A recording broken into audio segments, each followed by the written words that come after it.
Sa isang liblib na baryo sa Quezon Province, nakatira si Liza Manalo, isang dalagang 22 na taong gulang.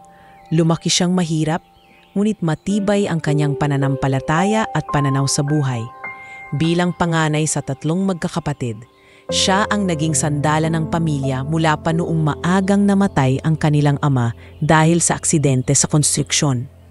Mula noon, kinailangan niyang tumigil sa kolehiyo upang magtrabaho bilang kasambahay sa Maynila. Ate Liza, pasensya na talaga. Kung pwede lang, ako na lang ang magtrabaho sa syudad. Wika ng kanyang nakababatang kapatid na si Jomar habang sila'y sabay na naghahanda ng hapunan sa kanilang kubo. Huwag mong isipin yon, Jomar. Ang mahalaga, matuloy ka sa pag-aaral. Ayaw kong maranasan mo ang hirap na naranasan ko. Balang araw, ikaw ang magdadala sa atin, gumiti si Liza. Kahit bakas sa kanyang mga mata ang pagod at lungkot, araw-araw, gigising siya ng madaling araw upang magluto ng kanin, mag-igib ng tubig sa poso at maghanda para sa trabaho. Kapag nasa Maynila siya, iba't ibang gawain ang kanyang ginagawa. Paglilinis ng bahay, paglalaba ng maruruming damit, pag-aalaga ng bata, at kung minsan ay pati pagbili ng mga pagkain sa palengke. Sa kabila ng mabigat na trabaho, tinitiis niya ang lahat para lamang sa mga kapatid. Ang mga kapitbahay nila sa baryo ay madalas siyang kutyain. Si Liza, maid lang naman ang trabaho. Wala yan, hanggang dyan lang talaga siya. Bulung-bulungan ng mga tsismosa habang siya'y dumadaan. May bitbit na bayong ng gulay. Ngunit imbes na sumagot, tinitingala lamang niya ang langit at iniisip na darating ang panahon na makakaahon din sila sa kahirapan. Sa likod ng kanyang ngiti, may nakatagong pangarap si Liza. Pangarap niyang maging flight attendant. Bata pa lamang siya, mahilig na siyang tumingin sa langit sa tuwing may dumadaang eroplano. Sa isip niya, balang araw, makakasakay din siya rito. Hindi bilang pasahero, kundi bilang isang taong nagsisilbi at nag-aalaga sa mga tao sa himpapawid. Ngunit sa ngayon, maid lamang siya, maid na kailangang magtiis at magsakripisyo. Isang gabi, matapos ang maghapong trabaho sa bahay ng kanyang amo, humiga siya sa manipis na kutson sa maliit na kwartong inilaan sa kanya. Habang hawak ang lumang larawan ng kanyang pamilya, bumulong siya. Papa, sana nandito ka pa. Hindi ko na alam kung hanggang kailan ko kakayanin. Pero para kay Jomar at kay Lira, lalaban ako. Minsan, dumarating sa kanya ang matinding pangungutya. May pagkakataon na sinigawan siya ng anak niya ng kanyang amo. Liza, bakit ang bagal mo? Kasambahay ka lang, dapat mabilis kang kumilos. Kumirot iyon sa kanyang dibdib, ngunit pinili niyang manahimik. Pinanghawakan niya ang salitang kasambahay lang. Hindi iyon dapat maging sukatan ng halaga ng isang tao. Sa kabila ng lahat, hindi nawawala ang kanyang malasakit sa iba. Sa kanilang baryo, siya ang unang tutulong kapag may sakit o kapag may nangangailangan ng pagkain. Kahit kaunti lang ang meron siya, handa niyang ibahagi. Isang kapitbahay ang minsang nagsabi, Liza, bakit ba kahit wala kang wala, ang dali mong magbigay? Tumugon siya kasi alam ko ang pakiramdam ng wala at ayokong maranasan iyon ng iba. Isang umaga, habang naglalaba siya sa gilid ng bahay ng amo, tinanong siya ng isa sa mga kaibigang tagalinis din, Liza, hindi ka ba napapagod sa ganitong buhay? Hindi mo bang naiisip na baka hindi mo na matupad ang mga pangarap mo? Numiti si Liza, hinagod ang pawis sa noo at sinagot, napapagod, oo. Pero hindi ako sumusuko kasi kung titigil ako ngayon, paano na ang pamilya ko?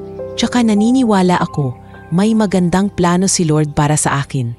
At sa bawat araw na lumilipas, pinatitibay siya ng mga karanasang ito. Natutunan niyang magtiis, magpatawad at umasa. Kahit na hamakin siya ng iba, nananatili siyang matatag. At sa kanyang puso, bitbit niya ang isang pangakong paulit-ulit niyang inuukit sa isipan. Balang araw, aangat din sila. Isang gabing tahimik, nakaupo siya sa labas ng kanilang kubo. Nakatinin sa mga bituin. Lumapit si Jomar, dala ang isang maliit na radyo. Sabay silang nakinig sa balita tungkol sa isang bagong paliparan na binuksan sa Maynila. Ate, balang araw, doon ka na magtatrabaho. Sigurado ako. Sabi ng kapatid na may ngiti. Napaluha si Liza, ngunit ngumiti rin siya. Sana nga, Jomar. Sana nga. Sa puntong iyon, hindi pa niya alam na ang kanyang simpleng buhay bilang isang maid ay magiging daan upang makita ng mundo ang kanyang tapang at puso. Ang mga araw na puno ng pagod, sakit at pangungutya, lahat iyon ay magiging pundasyon ng isang kwentong magpapabago sa kanyang buhay at sa maraming tao. Sa mayon, isa lamang siyang simpleng maid. Ngunit sa hinaharap, sa loob ng isang eroplano, siya ang magiging dahilan kung bakit daan-daang buhay ang maliligtas. Copy ends here. Lumipas ang ilang buwan matapos ang mga araw-araw na sakripisyo ni Liza bilang kasambahay. Isang hindi inaasahang alok ang dumating mula sa kanyang amo, si Madam Ching, isang negosyanteng Chinese na nakabase sa Maynila, ngunit madalas bumiyahe papunta sa Hong Kong at Singapore. Liza, isasama na lang kita sa susunod na biyahe ko. Kailangan ko ng maaasahang kasambahay sa bahay ng anak ko sa Singapore. Mas mataas ang sahod at libre lahat ng pagkain at tirahan mo roon. Wika ni Madam Ching habang nakaupo sa sala, hawak-hawak ang tasa ng tsaa. Napatigil si Liza, halos hindi makapaniwala. Madam, ako po ba talaga? Ako po ang isasama ninyo? Nanginginig ang kanyang boses, halong kaba at tuwa. Oo, ikaw, kasi nakita kong masipag ka at tapat. Pero isipin mong mabuti ha. Malayo iyon. Baka hindi mo agad makikita ang pamilya mo. Dagdag pa ni Madam Ching, nang gabing iyon, umuwi si Liza sa kanilang baryo upang ipaalam sa kanyang pamilya ang alok. Pagpasok pa lang niya sa kanilang kubo, sinalubong siya ng kapatid niyang si Jomar na agad napansin ang kakaibang ngiti sa kanyang mikha. Ate, bakit parang ang saya mo? May balita ka? Tanong ng binatilyo habang nilalagyan ng kahoy ang kanan. Jomar, inalok ako ni Madam na isama sa Singapore. Magtatrabaho raw ako doon bilang maid ng anak niya. Mas malaki ang sahod at makakatulong ako ng mas malaki para sa pag-aaral mo at ni Lira. Natahimik si Jomar. Singapore? Ibig sabihin, aalis ka ng bansa? Ate, papaano kami? Halos pabulong ang tinig ng kapatid. Lumapit si Liza at hinawakan ang balikat nito. Kaya ko nga gagawin nito, Jomar, para sa inyo. Para matuloy ka sa kolehiyo. Para si Lira, hindi na maglakad ng ilang kilometro papuntang eskwela. Isa lang ang hihingin ko sa inyo, mag-aral kayo ng mabuti. Umiyak si Lira, ang bunsong kapatid na 7 taong gulang pa lamang. Yumakap ito kay Liza. Ate, ayaw ko na malayo ka. Gusto ko lagi kang kasama. Napahigpit ng yakap si Liza. Balang araw makakasama ninyo rin ako. Pero ngayon, kailangan ko munang magsakripisyo. Dumating ang araw ng kanyang pag-alis. Maaga pa lamang, nagpunta sila sa palengke upang bumili ng kaunting pasalubong para may baunin siyang alaala ng baryo, isang maliit na tela na hinabi ng kanilang kapitbahay at ilang pinatuyong mangga. Sa kanilang baryo, halos lahat ng kapitbahay ay nakisama para magpaalam. May ilan pang nagbiro, aba, si Liza, maidlang dati ngayon abroad ng punta. Ngunit sa kuso niya, hindi siya nagpadala. Ang mahalaga, makakatulong siya sa kanyang pamilya. Sa araw ng kanyang flight, sinamahan siya ng kanyang pamilya hanggang sa airport. Unang beses nilang nakapasok sa ganoong kalaking gusali, kaya't namangha ang mga kapatid niya. Ate, grabe ang laki ng lugar na ito. Para tayong nasa ibang mundo. Ani Jomar habang umiikot ang tingin. Ngumiti si Liza.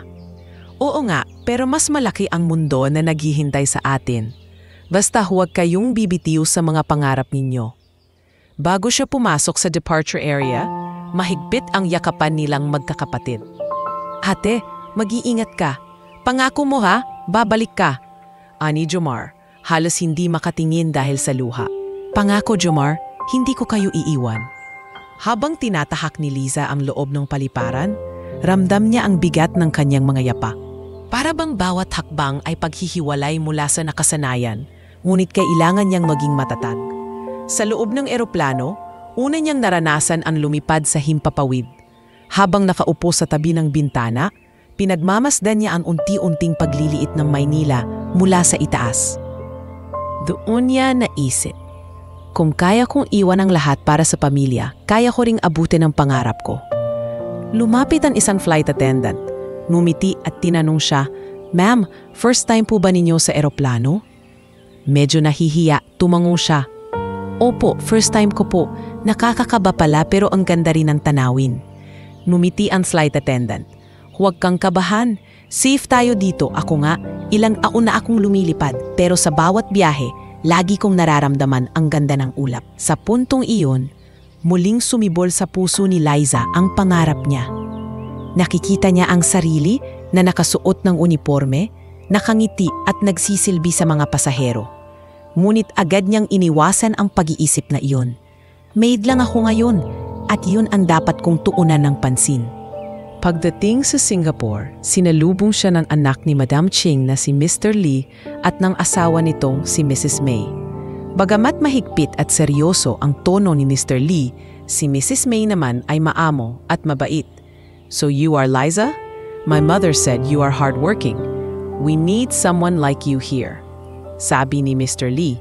Medyo malamig ang boses. "Yes sir, I will do my best po." Sagot ni Liza na may bahid ng kaba. Lumapit si Mrs. May at hinawakan ang kanyang kamay. "Don't be nervous. You are part of this household now. Work well and we will treat you kindly." Doon nakaramdam ng ginhawa si Liza. Bagaman malayo siya sa kanyang pamilya, alam niyang kaya niyang magsimula ng bagong yugto. Sa unang gabi niya sa Singapore, habang nakaupo sa maliit na kwarto na inihanda para sa kanya, isimulat niya sa isang lumang notebook. "Day 1, nasa ibang bansa na ako. Para ito kay Jomar at Lira. Sana kayanin ko." Habang nakatitik sa buwan mula sa maliit na bintana, bumulong siya. "Kapit lang Liza. Hindi ito ang katapusan. Ito ang simula ng mas malaking laban para sa pamilya mo." Hindi pa niya alam, ang pag-alis na iyon papuntang abroad ang magiging unang hakbang sa mas matinding pagsubok na haharapin niya balang araw sa loob ng isang eroplano ring iyon. Isang mainit na hapon sa Singapore nang biglang ipatawag si Liza ng kanyang among si Mrs. May.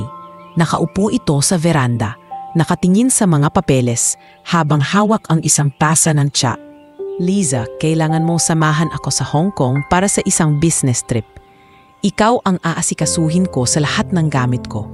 Nabigla si Liza. "Ako po ma'am, sa Hong Kong?" Hindi niya akalain na ilang linggo pa lamang siya sa Singapore ay kailangan na naman niyang bumiyahe. Ngunit hindi niya ipinakita ang pag-aalala. Bagkus ay tumango siya at ngumiti. "Opo ma'am, gagawin ko po ang lahat." Dumating ang araw ng kanilang alis. Sa paliparan ng Changi, namangha si Liza sa lawak at ganda ng airport.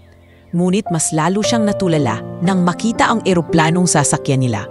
Isang napakalaking Airbus na kayang magdala ng daan-daang pasahero.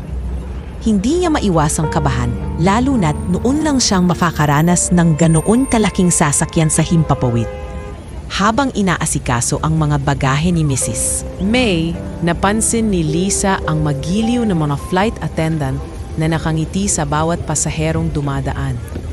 "Good afternoon, ma'am. Welcome aboard." Bapi ng isa. Ngumiti si Liza pabalik, ngunit may halong inggit sa kanyang mga mata. Naalala niyang iyon ang pangarap niya. Ang magsuot ng ganoong uniforme, nakangiti at kagalang-galang sa harap ng mga tao. Nang makapasok sila sa loob ng eroplano, halos mahulog ang kanyang panga sa ganda ng kabuuan. Malalapad ang upuan sa business class. May malalaking bintana at tila napakalambot ng kutson. Diyos ko, ganito pala sa loob. Para kang nasa ibang mundo. Bulong niya sa sarili. Umupo si Mrs. May at iniabot kay Liza ang kanyang handbag. "Make sure you keep this with you. May mga importanteng dokumento dyan." Tumango si Liza at maingat na inilagay iyon sa kanyang kandungan. Habang naghihintay ng boarding completion, nakaramdam siya ng kakaibang pananabik. Maya-maya, dumaan ang piloto sa pasilyo bago pumasok sa cockpit. Matangkad ito, may bahagyang uban sa buhok at bakas ang awtoridad sa kanyang tindig. Si Captain Ramon Villanueva, isang veteranong piloto na higit 30 taon nang lumilipad. Nang masilip siya ni Liza, nagbigay siya ng magalang na ngiti. "First time mo bang sumakay ng ganyang kalaking eroplano?" Tanong ni Captain Ramon. Marahil napansin ang pagkabighani sa mukha ni Liza. Namula siya at marahang tumango. "Opo, Captain. Sobrang ganda po pala rito sa loob. Para akong nananaginip." Mumiti si Ramon at bahagyang tumango. "Huwag kang kabahan, nasa ligtas kang mga kamay. Amin ang crew ko ang bahala sa inyo." Bago siya tuluyang pumasok sa cockpit, iniwan niya ang mamasalitang iyon na tila nagbigay ng ginhawa kay Liza. Habang umaandar na ang eroplano at nagsimula ang paglipad, dumungaw siya sa bintana. Kitang-kita niya ang lungsod ng Singapore na unti-unting lumiliit hanggang sa puro ulap na lamang ang kanyang nakikita. Napangiti siya kahit nangingilid ang luha. Sana nandito sina Jomar at Lyra. Gusto kong maramdaman nila ang ganda ng ganito. Sa kalagitnaan ng flight, dumaan muli ang mga flight attendant para magbigay ng pagkain at inumin. Isa sa kanila, isang Pilipinang nagngangalang Maricel, ang nakipagkwentuhan kay Liza. "Kabayan, ngayon lang kita nakita rito? Pasahero ka ba o kasama ng amo mo?" Tanong ni Maricel habang inaabot ang juice. "Kasama po ng amo, maid po ako." Medyo nahihiya niyang sagot. Mumiti si Maricel at marahang hinawakan ng kanyang kamay. "Alam mo, dati naglilinis lang din ako ng bahay. Pero nagsikap ako, nag-training at ngayon nandito na ako. Kung gusto mo, pwede rin para sa'yo. Hindi imposibleng abutin ang pangarap." Napangiti si Liza at sa loob-loob niya, tila may apoy na muling nagliyab. "Talaga po ate? Sana balang araw? Huwag kang mawawala ng pag-asa. Kung kaya ko, kaya mo rin." Sagot ni Maricel bago lumipat sa ibang pasahero. Inspirasyon mula sa isang kapwa Pilipina na patunay na hindi hadlang ang kahirapan sa pag-abot ng pangarap. Habang lumilipas ang oras sa biyahe, sinulyapan niya si Captain Ramon na abala sa cockpit at ang mga flight attendant na walang sawang nagsisilbi.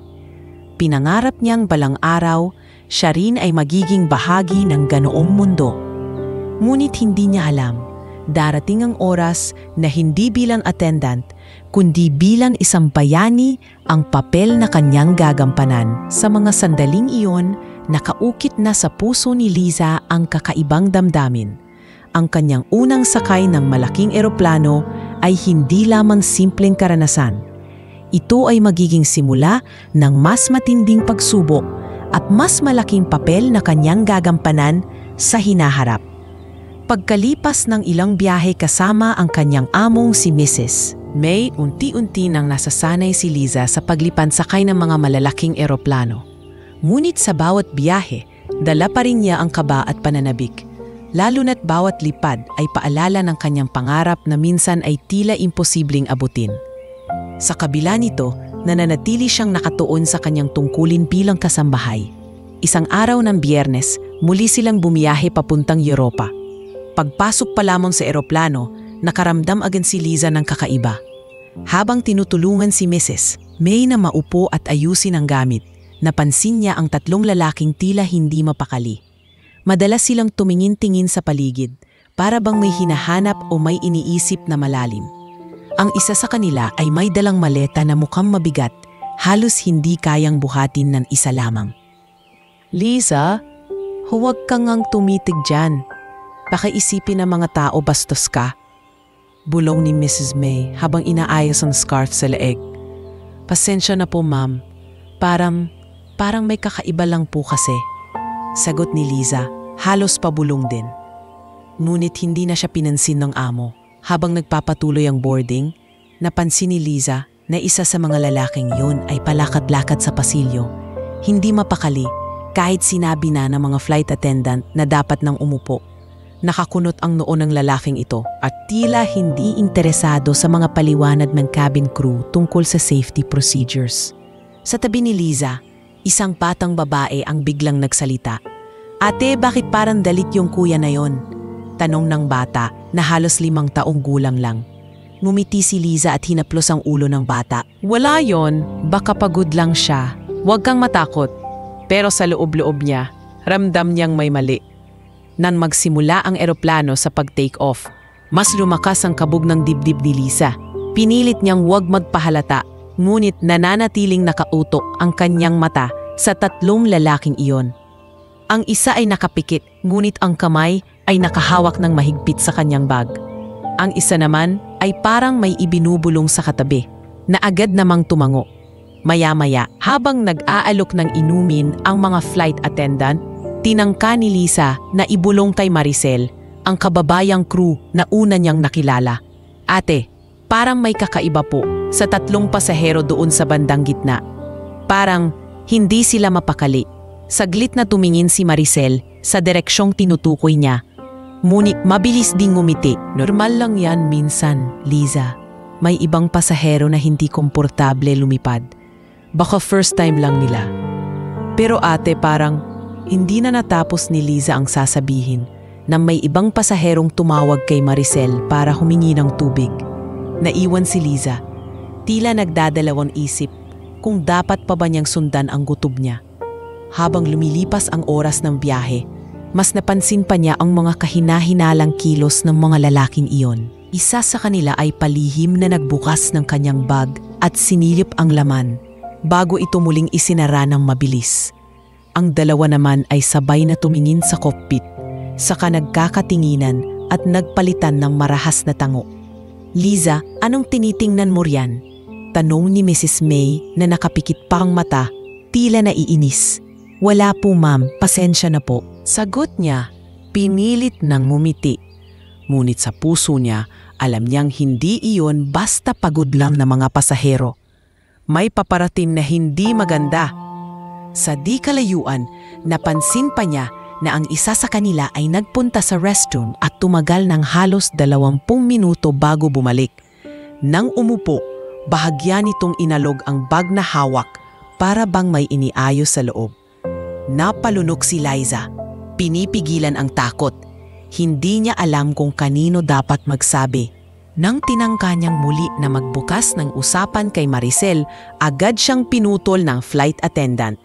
Mamaya na Liza, busy pa kami. Kung may reklamo ka, sabihin mo na lang kapag bumaba na tayo. Natahimik si Liza, ngunit lalo lamang nagpatibay ng kanyang kutob ang mga nakita. Ang hindi mapakaling galaw, ang mga bulungan at ang bigat ng kanilang mga bagahe. Lahat iyon ay palatandaan na hindi simpleng pasahero ang mga lalaking iyon. Sa bawat minuto, pakiramdam ni Liza ay mas lumalapit sila sa panganib.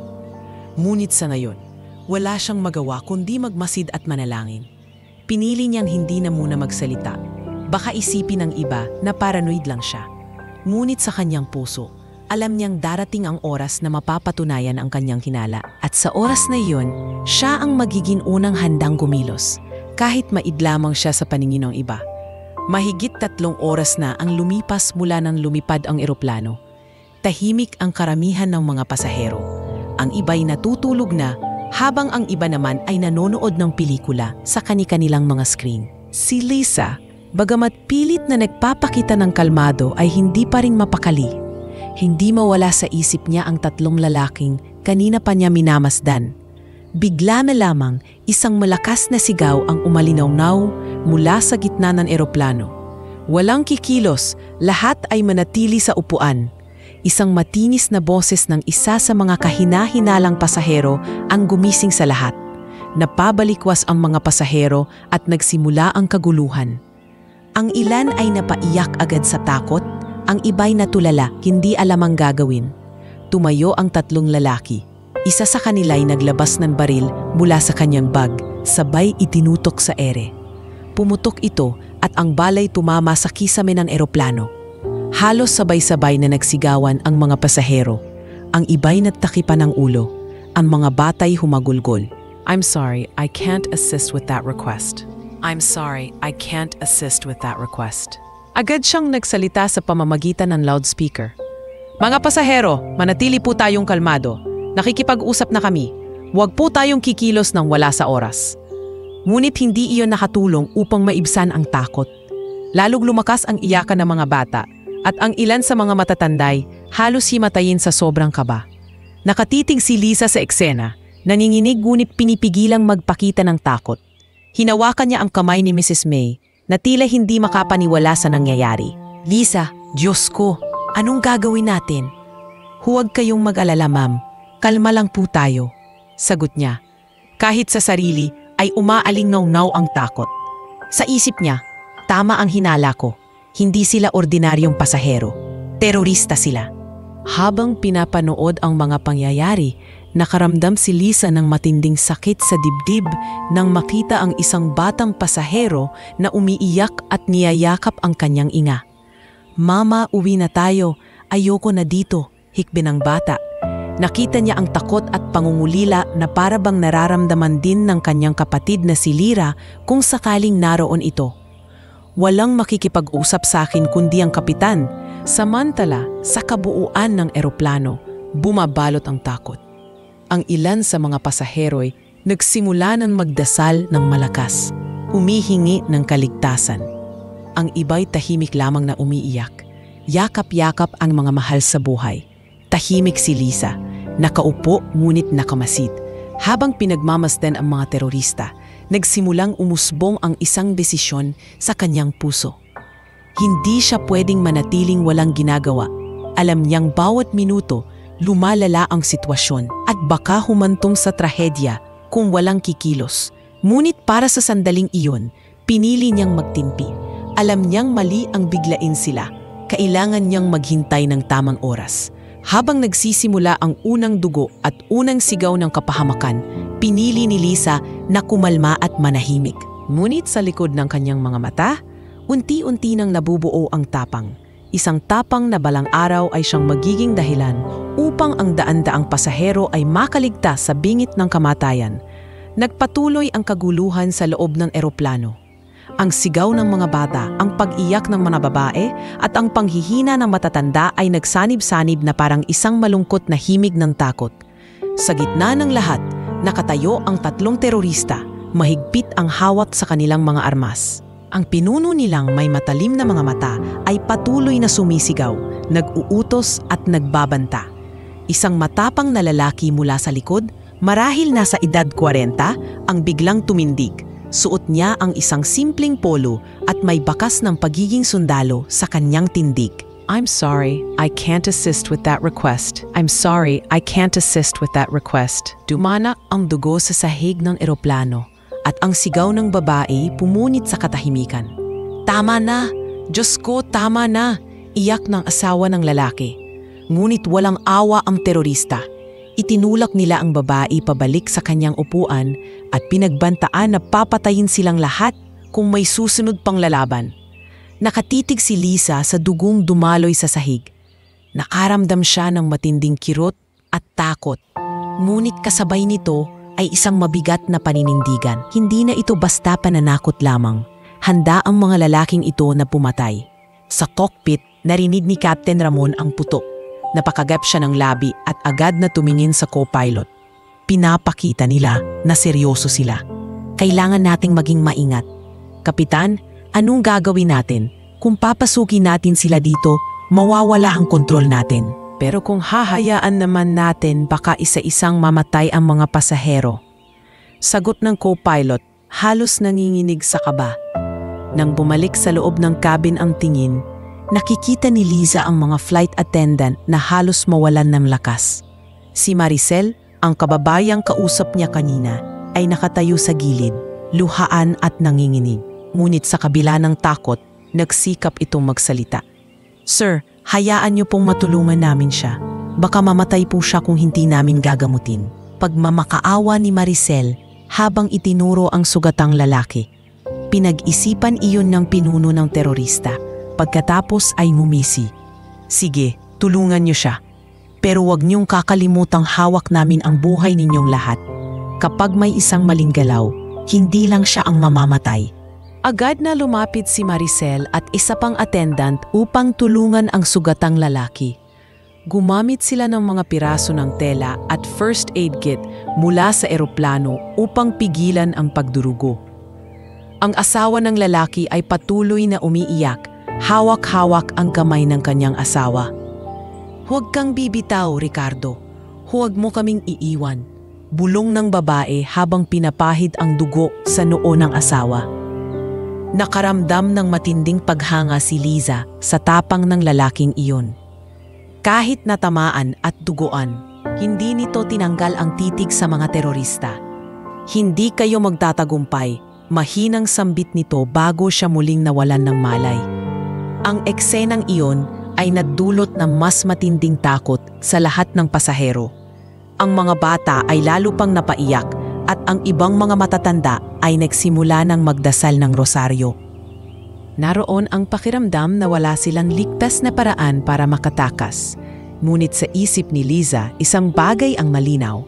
Hindi siya pwedeng manatiling walang ginagawa. Habang pinagmamasdan ang sugatan at ang nag-aalalang pamilya, naramdaman niya ang bigat ng responsibilidad.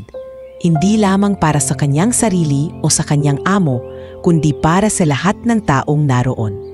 Pinisil niya ang kamay ni Mrs. May na halos mawalan na ng kulay sa takot. "Ma'am, magtiwala po kayo, hindi tayo pwedeng simuko.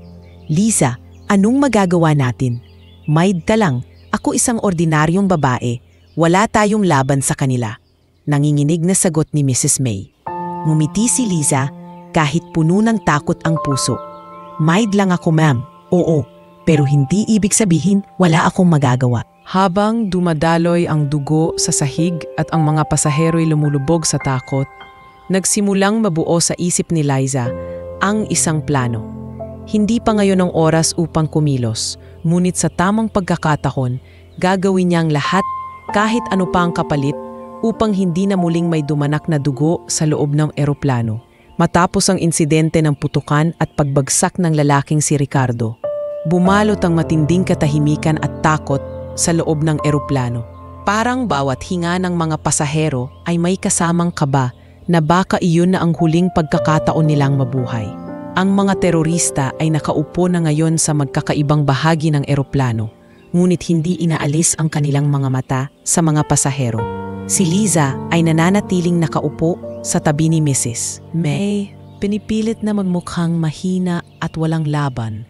Ngunit ang kanyang mga mata ay patuloy na nagmamasid. Ramdam niya na kung magpapatuloy silang manahimik at umasa lamang, unti-unting mauubos ang kanilang pag-asa at posibleng ang kanilang mga buhay. Mula sa kanyang pwesto, napansin niya ang isa sa mga terorista. Ang lalaking medyo malaki ang katawan at pilay ang kaliwang paa. Kada tumatayo ito, kitang-kita ang hirap sa paglakad at ang bahagyang pagdaing. Ito ang kahinaan nila, bulong ni Liza sa sarili. Kahit armado sila, may butas din. Tahimik niyang kinuha ang maliit na tissue mula sa bulsa at may dalang ballpen na inabot sa kanya ni Mrs. May kanina. Mabilis niyang isinulat ang mga salitang, "May plano, tumulong tayo maghintay ng senyas." Maingat niyang ipinasok ito sa ilalim ng tray table at marahang itinulak papunta sa lalaking nakaupo sa likod niya. Nagulat ang lalaki, isang matandang may edad 50. Ngunit nang mabasa ang sulat ay tumingin ito sa kanya at bahagyang tumango. Maya-maya, umikot ang tissue at umabot sa dalawang kabataang lalaki na nasa kabilang hanay. Nakita ni Liza na sila'y parehong alerto at malakas ang pangangatawan. Pagkabasa nila ng mensahe, bahagyang sumilay ang tapang sa kanilang mga mata. Habang patuloy ang pagpapanggap ng eroplano, na tilang normal pa rin ang lahat. Unti-unti nang nabubuo ang maliit na alyansa. 3 tao ang nagbigay ng tugon, isang matandang lalaki at 2 binata. Alam nilang malaki ang kanilang isinusugal, ngunit mas malaki ang kapalit kung mananahimik lamang sila. Nagkunwaring yumuyuko si Liza upang damputin ang kanyang bag, ngunit sa totoo'y similip niya muli ang mga terorista. Ang pinuno ay abala sa pakikipag-usap sa kapwa niya. May iniabot na maliit na papel na parang may nakakasulat na instruksyon. Ang pilay ang paa ay naupo at nagbukas ng isang maliit na bote ng tubig. Halatang napapagod. "Liza, anong ginagawa mo?" bulong ni Mrs. May. Nagtataka sa mga kilos niya. "Ma'am, tahimik lang po kayo. May plano ako." "Kailangan ko lang ng tamang oras," sagot niya. Halos pabulong, ngunit puno ng determinasyon. Lumipas ang kalahating oras at muling dumaan ang mga flight attendant para maghatid ng tubig sa mga pasahero. Sa pagkakataong iyon, ginamit ni Liza ang pagkakataon upang sumenyas kay Maricel. Sa pamamagitan ng kanyang mga mata at maliit na galaw ng kamay, ipinahiwatig niya ang kahinaan ng teroristang pilay. Naunawaan ni Maricel ang ibig niyang sabihin at bagamat halatang takot, bahagya itong tumamo. Ate, sigurado ka ba sa iniisip mo? Bulong ng matandang nakatanggap ng tissue mula sa kanya nang makahanap sila ng pagkakataong makapag-usap nang hindi napapansin. Kung hindi tayo kikilos, mauubos tayo isa-isa. Tingnan mo ang nangyari kay Ricardo. Hindi ako papayag na maulit iyon. Sagot ni Liza, bakas ang apoy sa kanyang mga mata. Pero paano? Wala tayong armas. Dagdag ng binata. Ngumiti si Liza ng bahagya, bagamat puno ng kaba. Hindi natin kailangan ng baril para lumaban. Mayroon tayong bilang, mayroon tayong timing. Kapag nakita niyong may pagkakataon, kailangan nating sabay-sabay na kumilos. Hindi pwedeng may mauna o mahuli. Sa oras na iyon, magsimulang mabuo ang tiwala ng iilang pasahero kay Liza. Isang simpleng maid lamang siya, ngunit ang kanyang mga salita ay nagbigay ng pag-asa. Parang biglang may nagningning na liwanag sa loob ng eroplano, kahit patuloy na nakababad ang lahat sa takot. Habang nagpapatuloy ang biyahe, si Liza ay nanatiling alerto. Pinagmamasdan niya ang bawat galaw ng mga terorista. Pinapansin ang kanilang mga pattern, kung sino ang madalas tumayo, kung sino ang laging nagbabantay, at kung sino ang tila humihina na sa paglipas ng oras. Sa kanyang isipan, unti-unti nang nabubuo ang estratehiya. Gamitin ang kahinaan ng pilay na terorista, samantalahin ang oras na abala ang iba, at bigyang lakas ng loob ang mga pasaherong handang tumulong. Hindi niya alam kung kailan darating ang pagkakataong iyon. Ngunit isa lang ang sigurado, handa siyang isugal ang lahat, kahit ang sariling buhay, para lamang mailigtas ang daan-daan tao sa eroplano. Sa mga sandaling iyon, habang nagtatago sa anyo ng katahimikan, nagsimula na ang tunay na laban. At sa gitna ng takot at dugo, isang simpleng maid ang unti-unting humuhubog sa kanyang sarili bilang isang pinunong hindi pinili ng pagkakataon, kundi itinulak ng pangangailangan. Dahan-dahang lumilipas ang mga oras sa ere, ngunit para sa mga pasahero ay tila bawat segundo ay mabigat na tanikala. Ang mga terorista ay nagpatuloy sa pagbabantay, hawak-hawak ang kanilang mga baril, nakatingin sa lahat ng sulok ng eroplano. Walang pasaherong naglakas loob na kumilos matapos ang nangyari kay Ricardo. Subalit sa katahimikan, may tahimik ding plano na unti-unting nabubuo sa isipan ni Liza. Alam niyang hindi sapat ang maliit na alyansang nabuo niya kanina. Kailangan niyang makahanap ng tamang tiempo at higit sa lahat, kailangan niyang linlangin ang mga terorista. Doon niya naisip ang isang bagay na palagi niyang ginagawa bilang kasambahay, ang pagpapanggap. Sanay siyang magpakumbaba, sanay na ipakita na wala siyang alam o lakas. Kahit sa loob-loob niya ay puno siya ng tapang at diskarte. Liza, mag-ingat ka, baka mapahamak ka. Bulong ng matandang nakasama sa kanyang plano habang tila nag-aabot ng tissue. Yan ang kailangan nila makita, na mahina ako. Kapag naniwala sila, doon tayo magkakaroon ng pagkakataon. Sagot ni Liza, halos hindi gumagalaw ang labi. Maya-maya, isa sa mga terorista ang lumapit sa kanilang hanay. Siya ang lalaking pilay, pawis na pawis at mukhang hindi komportable. Napatingin ito kay Liza na agad namang nagkunwaring nanginginig ang kamay at napayuko. Parang matinding takot ang bumalot sa kanya. Bakit ka nanginginig? Ha? Anong iniisip mo? Galit na tanong ng lalaki, sabay tutok ng baril sa kanya. Agad siyang nagpatira pa sa sahig. Hawak ang kanyang dibdib. Patawarin niyo po ako, sir. Hindi po ako masama. Maid lang po ako. Wala po akong alam. Natatakot lang po ako. Baka mamatay ako. Pinagtawanan siya ng lalaki at sinipa ng marahan ang kanyang paa. "Maid, kaya pala mahina ang hitsura mo. Wala kang silbi. Umupo ka dyan at manahimik ka."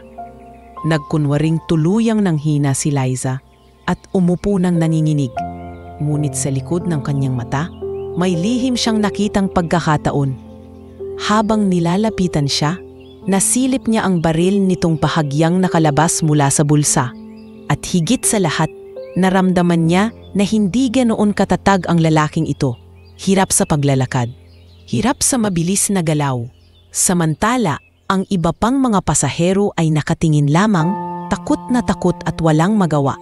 Ang iba'y nanalangin ng mahina, ang iba na may patuloy na umiiyak. Ang mga flight attendant ay pilit na nagtatapang-tapangan, ngunit halatang naninginig din sa takot. Sa kabilang bahagi, nakikita ni Liza ang pinuno ng mga terorista. Abala ito sa pakikipag-usap sa isa pang kasamahan at may hawak na maliit na mapa at papel. Palihim silang nag-uusap, para bang may mas malaking plano kaysa sa simpleng hijacking. Ano ba talaga ang pakay nila? Ransom ba? O may mas malalang balak? Tanong ni Liza sa sarili, ngunit wala siyang kasiguraduhan. Sa mga sumunod na minuto, pinilit niyang ipakita sa mga terorista na siya'y mahina.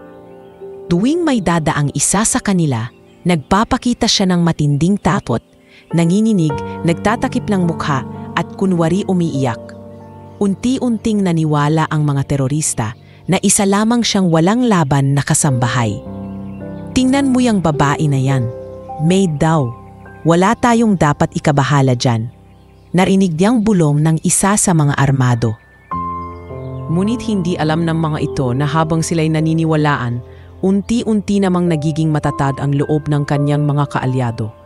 Ang dalawang binatang kausap niya kanina ay nagkunwaring natutulog, ngunit nakikiramdam sa bawat senyales ni Liza. Ang matanda'y nakamasid din, handa sa anumang utos. Nang muling lumapit si Maricel upang mag-abot ng tubig, mabilis na bumulong si Liza. "Handa ka ba? Malapit na ang tiempo." Bagamat nanginginig, tumango si Maricel. "Kung para sa lahat, gagawin ko." Muling bumalik sa kanyang upuan si Liza, nagkunwaring lupaypay, halos hindi makagalaw. Ngunit sa kanyang puso, mas malinaw kaysa kailanman ang kanyang plano.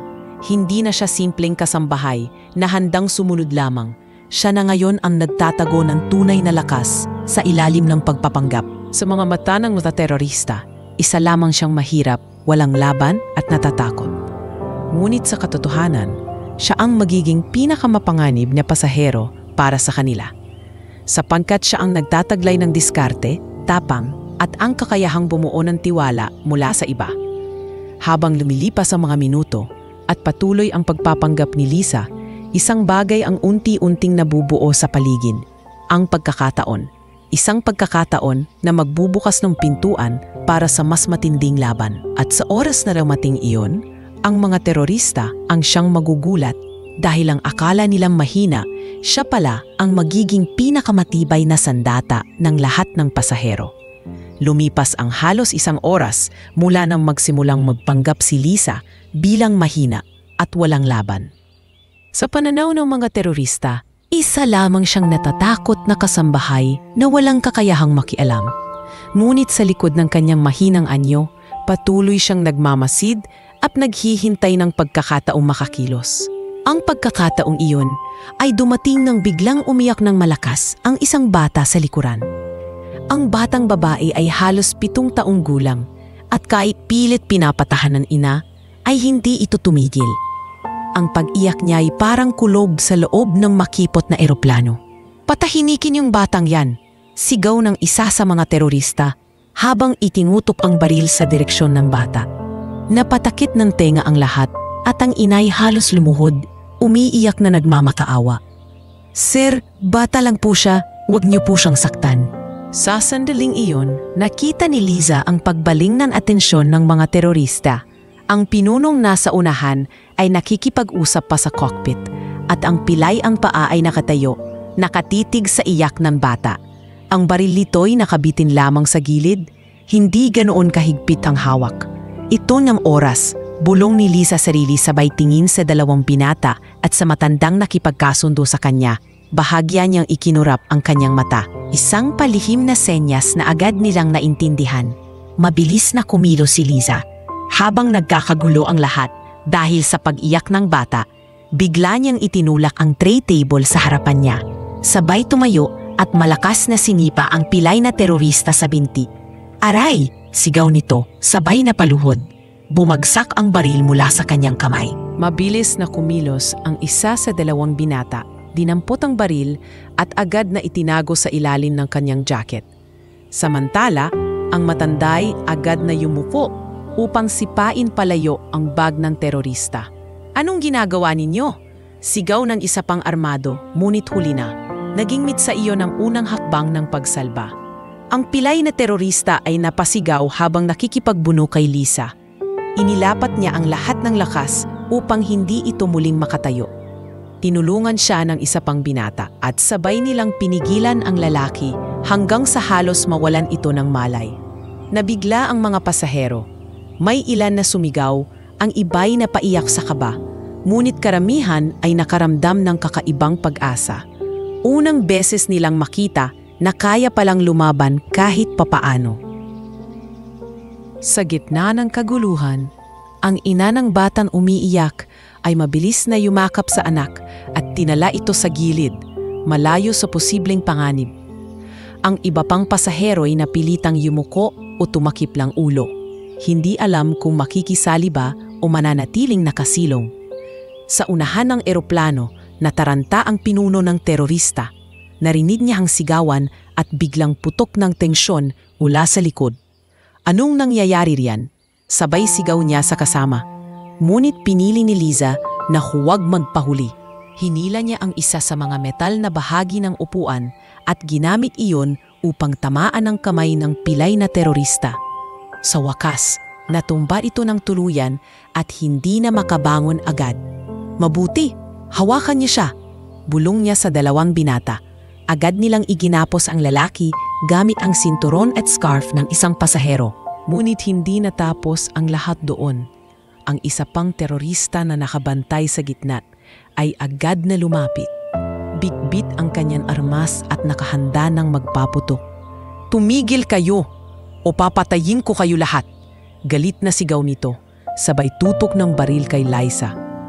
Huminto si Liza at nagkunwaring nanginginig. Ngunit sa kanyang isip, hindi siya pwedeng umatras. "Huwag kang kikilos, Liza. Maghintay ka ng tiempo," bulong niya sa sarili. Sa likuran, biglang humikbi muli ang batang babae. Dahilan upang lumingon sandali ang terorista. Ginamit iyon ni Lisa para mabilis na sumugod at agawin ang kanyang braso.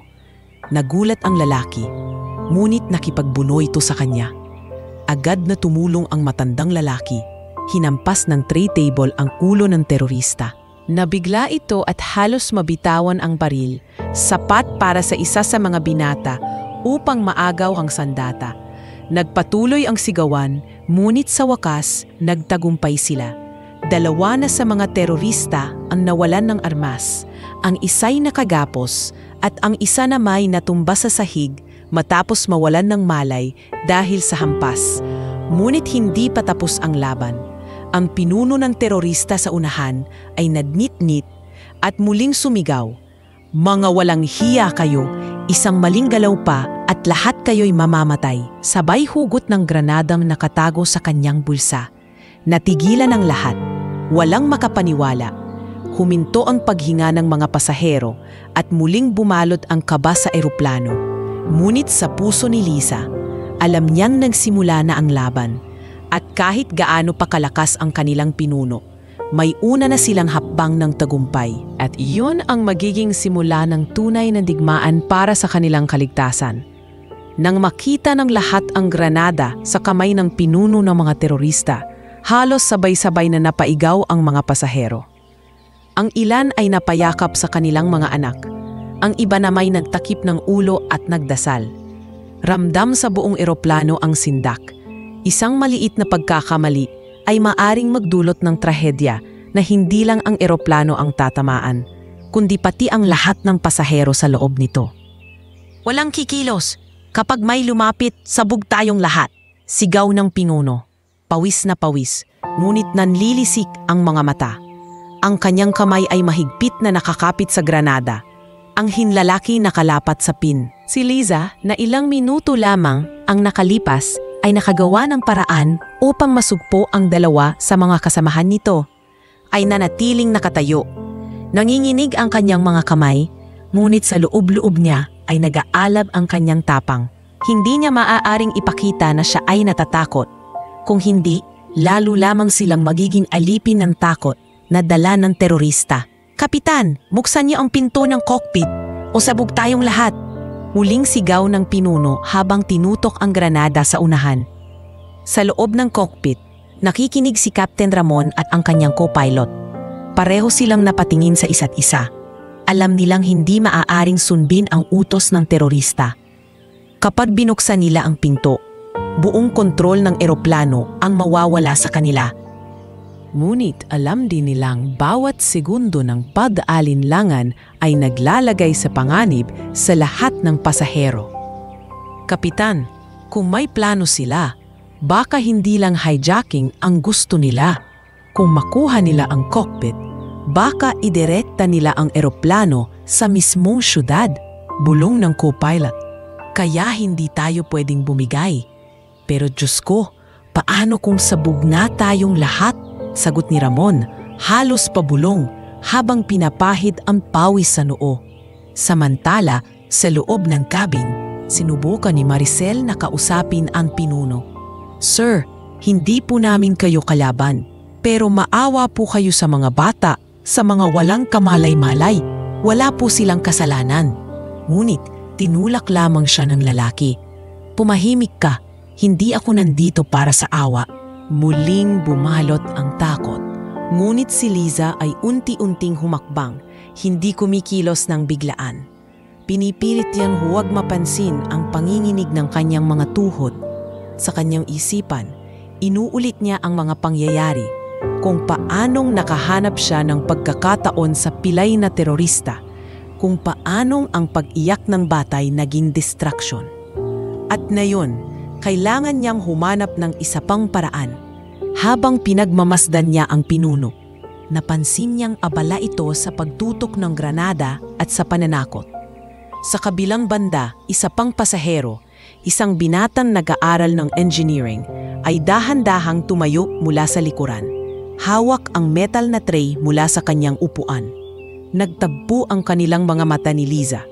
Doon niya naintindihan, hindi siya nag-iisa. Mabilis na tumango si Liza, isang senyas na alam ng binatak, at nang muling umiyak ang batang babae sa likod, sapat na iyon upang sandaling lumingon ang pinuno. Ngayon, bulong ni Liza.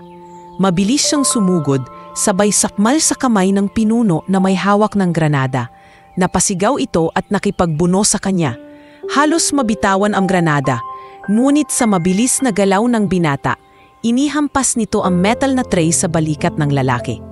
Nagpatuloy ang kaguluhan. Ang iba pang mga pasahero na kanina lamang ay puro takot ay biglang nagkaroon ng lakas ng loob. May isang matanda ang humawak ng tungkod at ipinalo sa braso ng isa pang terorista na papalapit upang tumulong. Ang isang flight attendant naman ay itinapon ang mainit na kape sa mukha ng kalabang nakabantay. Sigawan, iyakan at hampasan ang bumalot sa makipot na pasilyo. Ang eroplano ay tila naging isang maliit na larangan ng digmaan. Habang abala si Captain Ramon sa pagpapanatili ng maayos na lipad, naririnig niya ang gulo sa likod. Diyos ko, manatili sana silang ligtas, bulong niya sa sarili. Samantala, patuloy na nakikipagbuno si Liza sa pinuno. Dumugo ang kanyang kamay nang subukan nitong kagatin siya. Ngunit hindi siya bumitaw.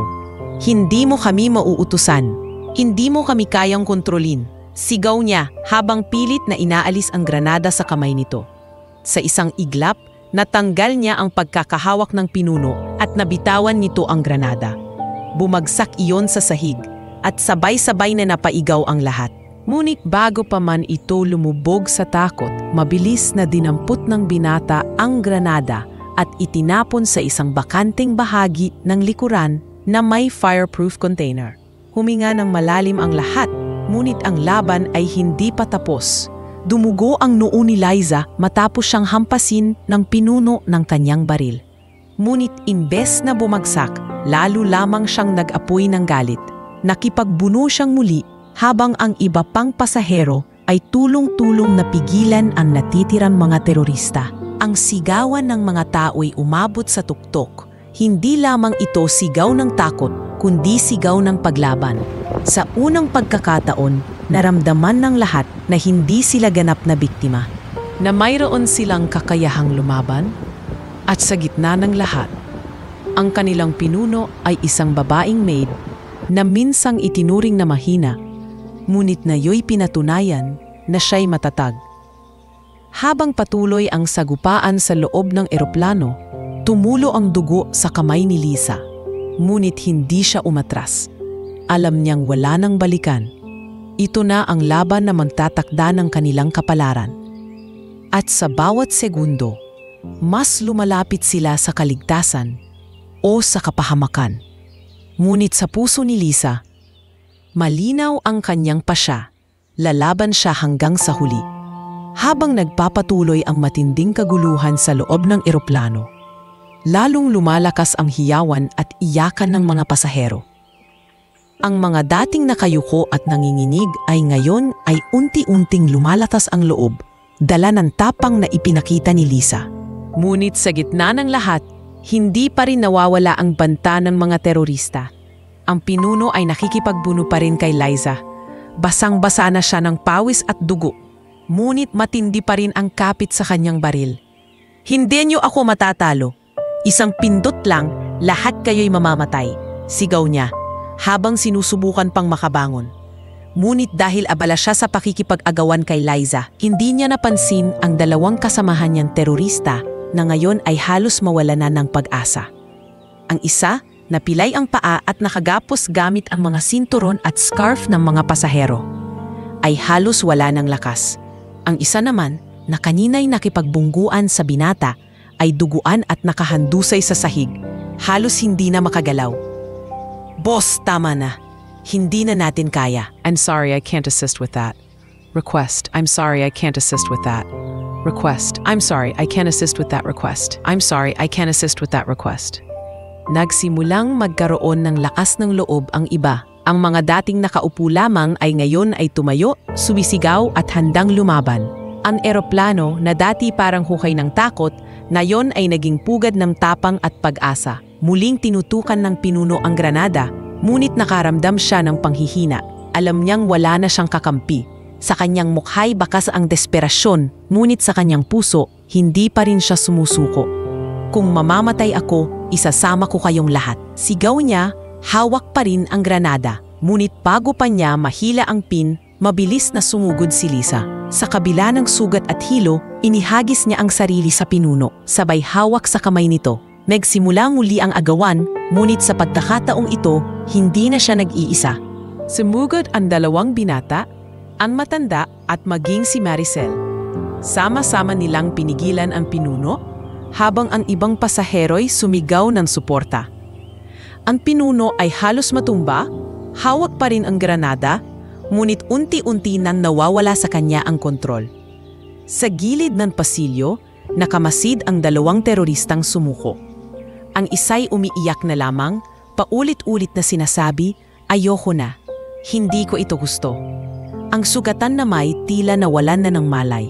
Habang patuloy ang labanan, naramdaman ni Lisa na dumudugo ang kanyang palad mula sa matinding kapit sa kamay ng pinuno. Ngunit hindi siya bumitaw. Sa isip niya, isa lamang ang malinaw. Hindi na pwedeng may madamay pa. Kapag sinira mo kami, sisirain mo rin ang sarili mo. Hindi ka magtatagumpay. Malaas niyang sigaw. Halos basad ang boses, ngunit puno ng determinasyon. At sa sandaling iyon, nakita ng lahat ang pinakamalaking pagbabago. Mula sa isang mahirap na maid na dati walang pinapansin, ngayon ay isang babaeng puno ng tapang, handang isakripisyo ang lahat upang iligtas ang iba. Dalawang terorista ang tuluyan ng bumitaw at sumuko. Ang pinuno na lamang ang natitira at ang laban ay mas lalong umiinit. Ngunit alam ng lahat, hindi na sila biktima. Sama-sama na silang lalaban at ang pag-asa ay nagsisimula ng mamutawi sa kanilang mga puso. Nagpatuloy ang tensyon sa loob ng eroplano. Dalawa sa mga terorista ang tuluyan ng sumuko. Ang isa'y sugatan at hindi na makakilos. Ang isa na may nakatali at wala ng lakas ng loob upang lumaban. Ngunit ang pinuno, bagaman nag-irisa, ay nananatiling matibay at desperado. Hawak pa rin ito ang granada at ang mga mataing nagliliyab sa galit. Lahat kayo, tatahimik o sabog tayo! Muling sigaw ng pinuno. Ang tinig ay paos na at puno ng pagkapraning.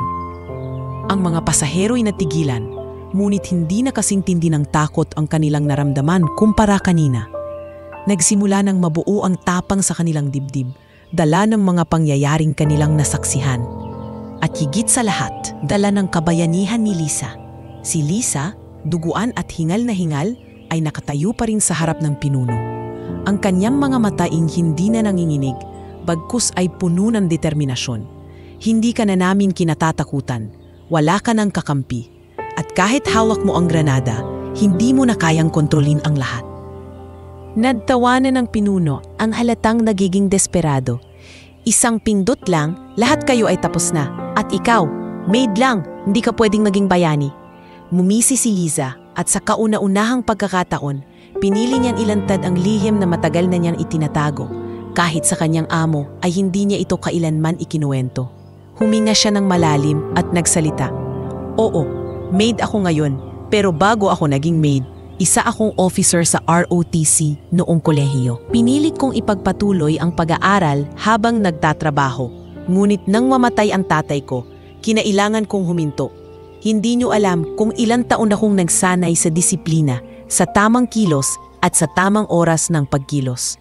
At ngayon, lahat ng natutunan ko, gagamitin ko laban sa iyo. Nagulat ang lahat ng pasahero. Ang mga mata ni Mrs. May ay nanlaki. Tila hindi makapaniwala. Liza, ikaw? Bakit hindi mo sinabi? Bulong nito, nangingilid ang luha. Dahil hindi na mahalaga noon. Ang mahalaga lang sa akin ay makapagtrabaho para sa pamilya ko. Pero ngayong nasa bingit tayo ng kamatayan, kailangan kong ipaalala sa sarili ko kung sino ako at kung ano ang kaya kong gawin.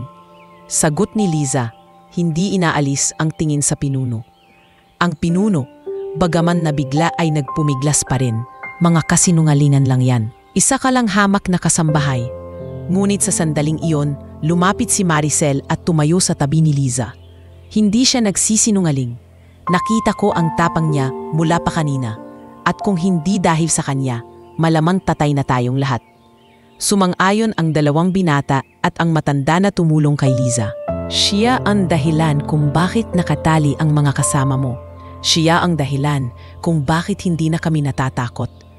Kung maid lang ang tawag mo sa kanya, mas pipiliin kong sumunod sa isang maid na may tapang kaysa sa isang leader na walang puso.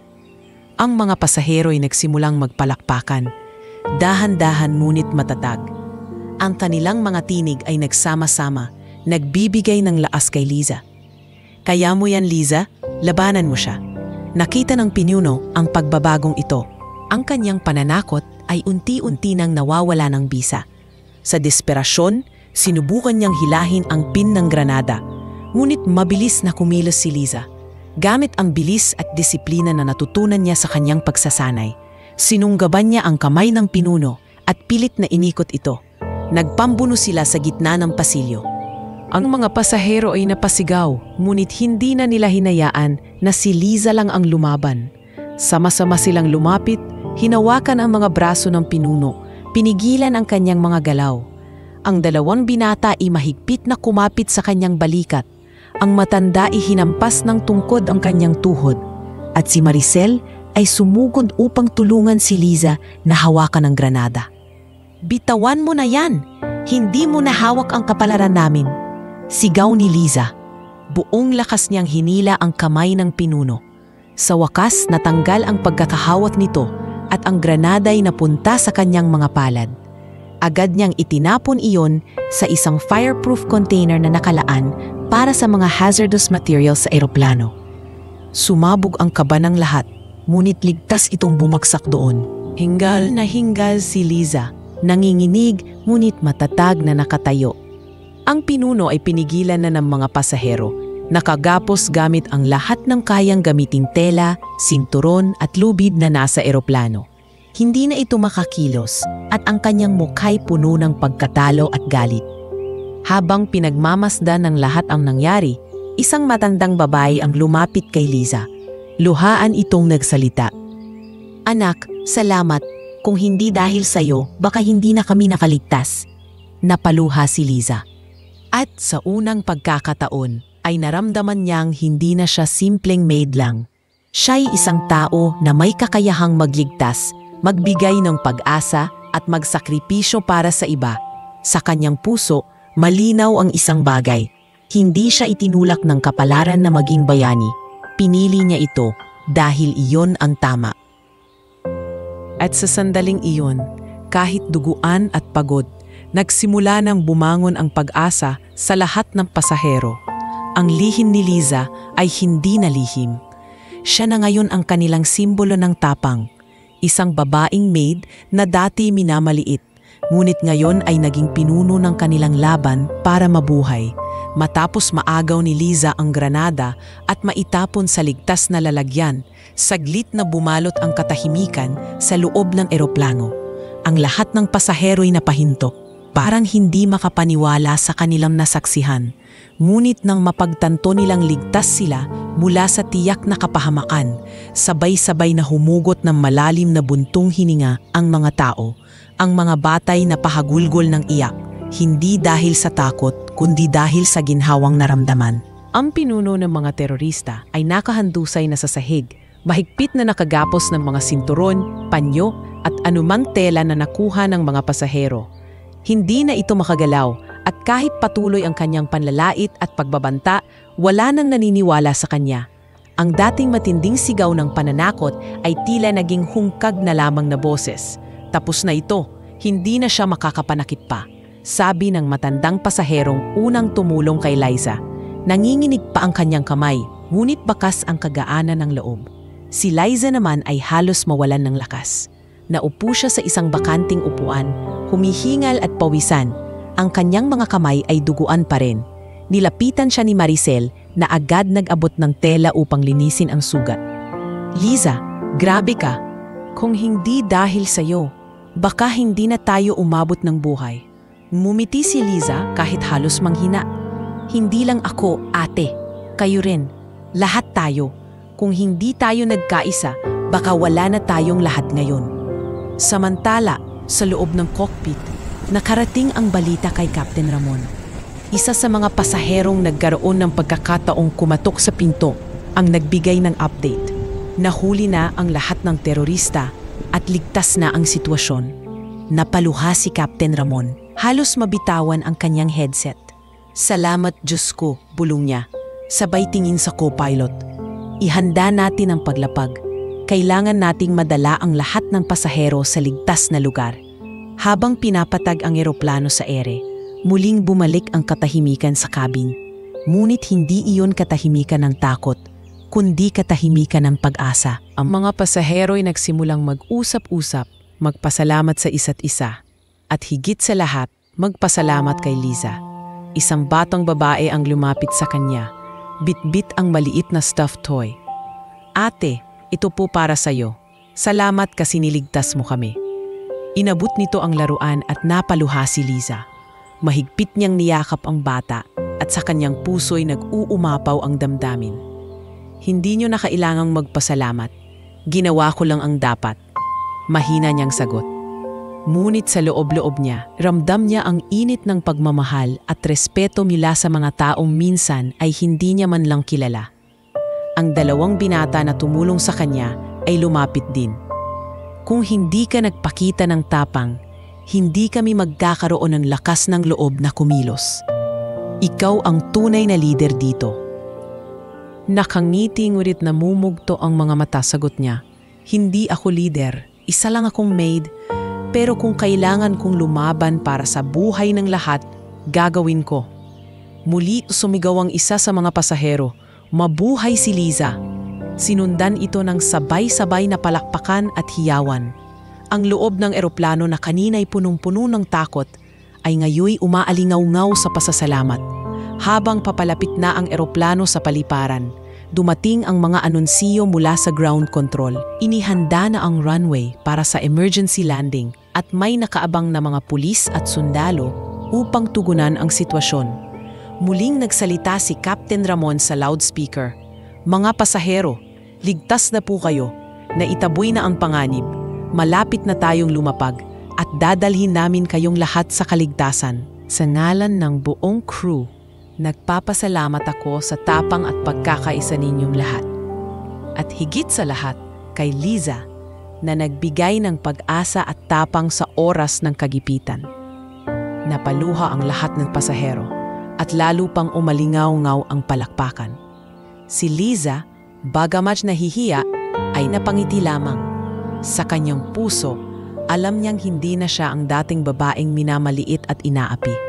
Ngayon, siya ay kinikilala, hindi bilang isang simpleng kasambahay, kundi bilang isang bayani. Nang tuluyang nang lumapag ang eroplano, sumalubong ang mga pulis at militar.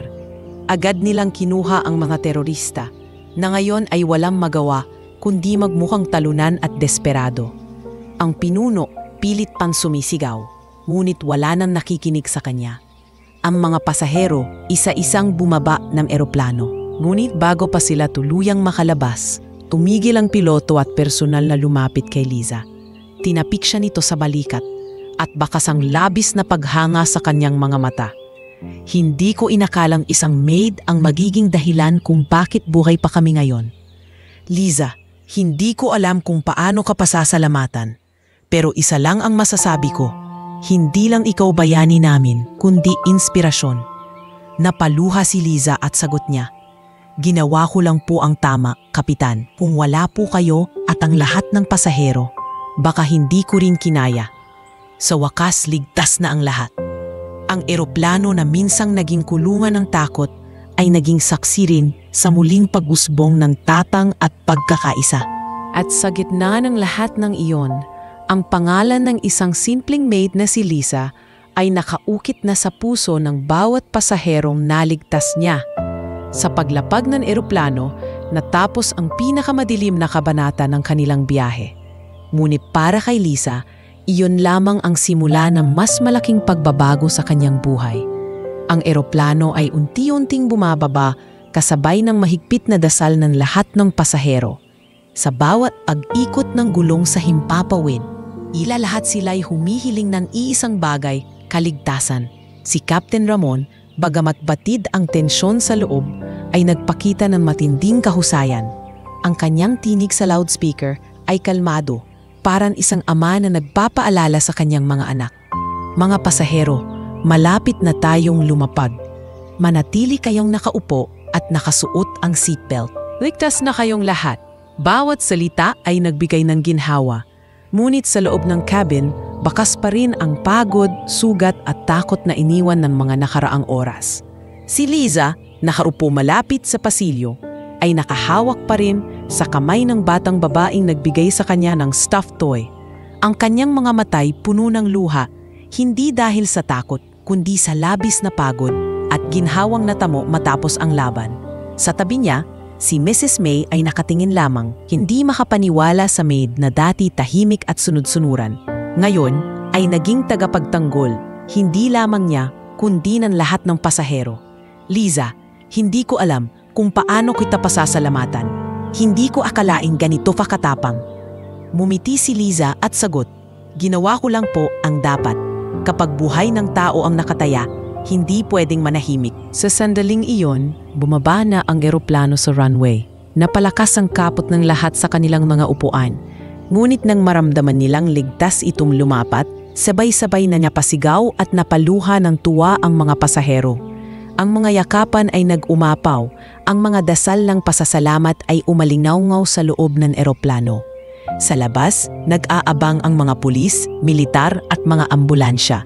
Kaagad na pumasok ang mga rumesponding sundalo nang huminto ang eroplano. Isang batalyon ng mga nakasuot ng tactical gear ang pumasok, sabay tinutukan ang mga natitirang terorista na nakagapos. Agad nilang kinuha ang pinuno at isinaay sa sasakyang pangseguridad. Ang dalawang sumugi hindi na ng laban, tuluyang nagpaiwan sa awa ng batas. Habang inilalabas ang mga pasahero, kitang-kita ang pagkabalisa at pagod sa kanilang mga mukha. Ngunit higit sa lahat, ramdam ang pasasalamat na buhay pa sila. Ang mga bata inakapbay sa kanilang mga magulang, ang mga matatanda inalalayan. At sa gitna ng lahat, si Liza ay hindi na maitago. Ang mga tao'y isa-isang lumapit upang hawakan ang kanyang kamay at magpasalamat. Salamat, iha. Kung hindi dahil sa'yo, baka hindi na kami umabot ng ligtas. Sabi ng isang lola habang umiiyak at mahigpit siyang hinahawakan sa braso. Ikaw ang dahilan kung bakit nabuhay kami. Hindi ka lang maid, ikaw ang bayani namin. Dagdag ng isang binatang pasahero. Halos mapaiyak habang nakatingin sa kanya. Hindi alam ni Liza kung paano tatanggapin ang lahat ng iyon. Mumiti lamang siya, nangingilid ang luha at mahigpit na yumuko bilang pasasalamat. Sa kanyang isip, alam niyang ginawa lamang niya ang nararapat. Ngunit para sa iba, siya na ang naging ilaw sa gitna ng kadiliman. Habang bumababa ang huling mga pasahero, lumabas din si Captain Ramon mula sa cockpit. Matikas pa rin ang kanyang tindig, ngunit bakas sa kanyang mga mata ang pagod. Lumapit siya kay Liza at tumayo sa kanyang harap. Hindi ko akalain na sa loob ng 30 taon ko bilang piloto, may maid na tulad mo ang magliligtas ng daan-daang buhay. Liza, saludo ako sa'yo. Sabay inilapit ang kamay sa kanyang balikat. Napayuko si Liza, naninilid ang luha. Kapitan, ginawa ko lang po ang kaya kong gawin. Hindi ko rin kakayanin kung wala ang tulong ng iba. Ngunit ngumiti si Ramon at sagot. Yun ang dahilan kung bakit ikaw ang tunay na bayani. Hindi mo inisip ang sarili mo, kundi ang lahat ng tao rito. Paglabas nila sa eroplano, sinalubong sila ng mga ilaw ng media, kamera at mga boses ng mga reporter. Kaagad na umikot ang balita. Hijacking sa eroplano, naligtas ng isang maid. Ang pangalan ni Liza ay biglang sumikat kahit siya mismo'y hindi makapaniwala. Habang tinatanong ng mga pulis at sundalo ang mga detalye, hindi na inintindi ni Liza ang mga kamera o ang mga mata ng publiko. Ang iniisip niya ang kanyang pamilya. Jomar, Lira, buhay pa ako, naitawid ko ang laban na ito. Bulong niya sa sarili. Samantala, inilapit sa kanya ng isang sundalo ang radyo ng communication team. Miss, may gustong kumausap sa'yo. Nang tanggapin niya iyon, narinig niya ang boses ng kanyang kapatid na si Jomar. Halos nanginginig. Ate Liza, nakita ka namin sa balita. Ikaw ba talaga yon? Diyos ko, salamat at ligtas ka. Tumulo ang luha ni Liza. Oo Jomar, ako ito. Buhay ako at para ito sa inyo ni Lira. Magiging maayos na ang lahat. Naluha rin ang mga sundalo at pasaherong nakarinig ng usapang iyon. Hindi lamang sila nasaksihan ng isang kwento ng tapang, kundi pati ng isang kwento ng pag-ibig. Pag-ibig ng isang ate para sa kanyang pamilya. At sa mismong runway na iyon, sa ilalim ng mga umiilaw na floodlight, nagsimula ang bagong yugto ng buhay ni Liza. Ang eroplano'y ligtas ng nakalapag, ngunit higit pa doon, bumagsak na rin ang lahat ng pangarap ng mga terorista at umangat ang isang kwento ng tapang at kabayanihan mula sa isang taong pinakamaliit sa paningin ng lipunan. Sa puntong iyon, malinaw sa lahat, hindi lang basta kaligtasan ng eroplano ang naganap. Isa rin itong simbolo ng pagkakaisa at ng kapangyarihang matatagpuan sa isang pusong handang magsakripisyo. At sa gitna ng lahat, si Liza ang naging sagisad ng pag-asa, isang babaeng maid na nagligtas ng daan-daang buhay.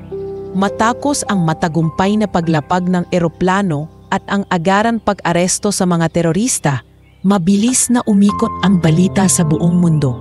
Sa mga oras na iyon, si Liza ay nakaupo lamang sa gilid ng runway. Hawak ang kanyang mga sugat na bahagya ng nalinis ng mga medic. Hindi niya iniisip ang mga kamera o ang mga taong nagtitipon. Ang tanging iniisip niya ay ang kanyang pamilya sa Pilipinas at ang katotohanan ligtas ang lahat ng pasahero. Ngunit sa labas ng paliparan, nagsisiksikan ang mga mamamahayag. Ang bawat telebisyon at radyo ay sabay-sabay na nagugulat. Isang kasambahay, naging bayani sa hijacking ng eroplano. Mga larawan ni Liza habang nakikipagbuno sa pinuno ng terorista ay nagsimulang kumalat. At ang kanyang pangalan ay mabilis na naging kilala. "Miss, ano po ang pangalan ninyo?" Tanong ng isang reporter na lumapit habang kinukunan siya ng litrato. Bahagyang nahihiya, sagot ni Liza, "Ako po si Liza Manalo, ordinaryong kasambahay lang." Ngunit agad itong sinagot ng mga pasaherong nakaligtas. Sabay-sabay na nagsabi, "Hindi ka ordinaryo, ikaw ang bayani namin." Sa puntong iyon, hindi na napigilan ni Liza ang kanyang luha. Sa unang pagkakataon, naramdaman niya na ang kanyang pangalan ay hindi na konektado sa pagiging hamak o api-apihan, kundi sa tapang at kabayanihan. Samantala, lumapit si Captain Ramon, bitbit ang ilang opisyal ng paliparan at militar. Sa harap ng mga kamera, inilapit niya ang mikropono at nagsalita. "Sa 30 taon ko bilang piloto, ngayon lang ako nakakita ng ganitong klaseng tapang mula sa isang pasahero. Kung wala si Liza, hindi kami makakaligtas." Hindi lang siya bayani ng eroplano, kundi bayani ng lahat ng naririto ngayon. Umalingaw-ngaw ang palakpakan at hiyawan. Ang mga sundalo, pasahero at maging ang mga crew ng eroplano ay nagsama-sama upang yakapin at pasalamatan si Liza. Habang dinala sila sa isang ligtas na lugar, nakatanggap si Liza ng tawag mula sa isang opisyal ng Embahada ng Pilipinas. "Miss Manalo, ang buong bansa ay nakatutok sa iyo ngayon. Isa kang inspirasyon hindi lang sa mga Pilipino, kundi sa buong mundo." Hindi makapaniwala si Liza. "Ako po, inspirasyon? Hindi ko po alam na aabot sa ganito. Ang gusto ko lang naman ay makaligtas ang lahat." Ngunit malinaw sa lahat, sa simpleng desisyong tumindig at lumaban, nagawa niyang baguhin ang kapalaran ng daan-daang tao. Kinabukasan, ginanap ang isang press conference sa mismong paliparan. Doon, isa-isang nagsalita ang mga pasahero.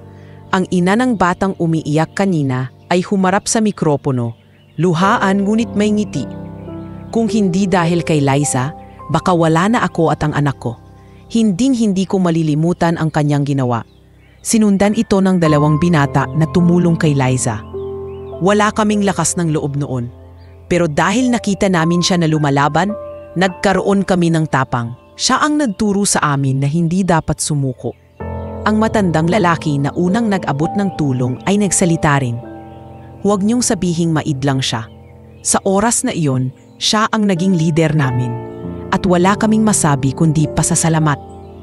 Nagbigay rin ng pahayag ang kapatid ng sugatang si Ricardo. "Kung hindi siya nag-alsa, baka patay na ang kapatid ko. Liza, bayani ka sa amin."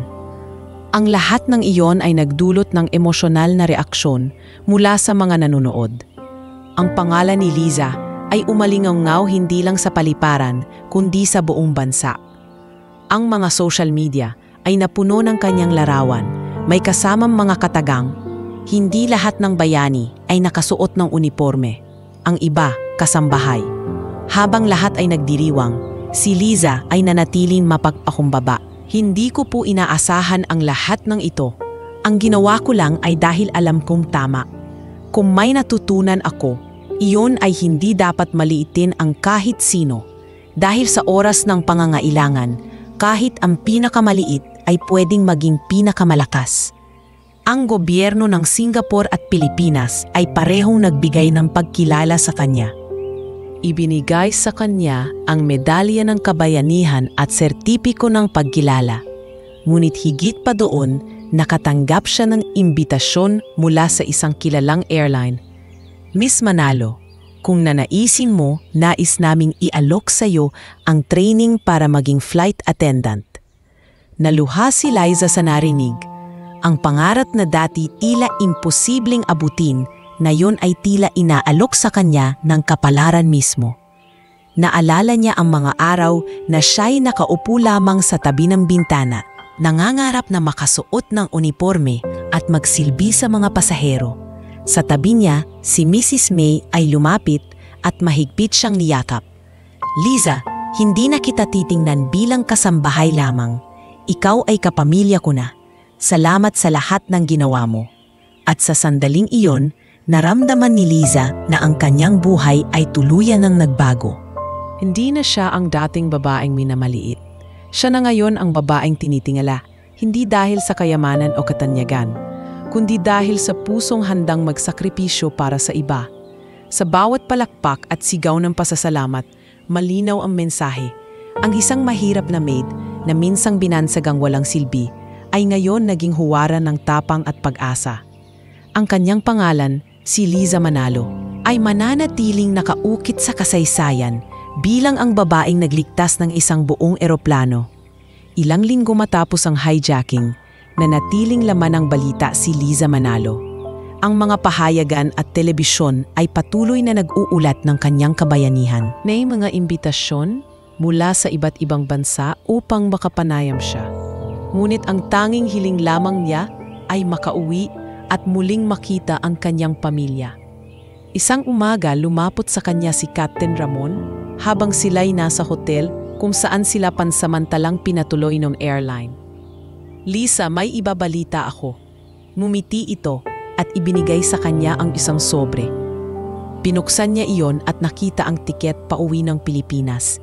Sakay ng parehong airline ngunit bilang espesyal na pasahero. "Kapitan, totoo po ba ito? Uuwi na ako?"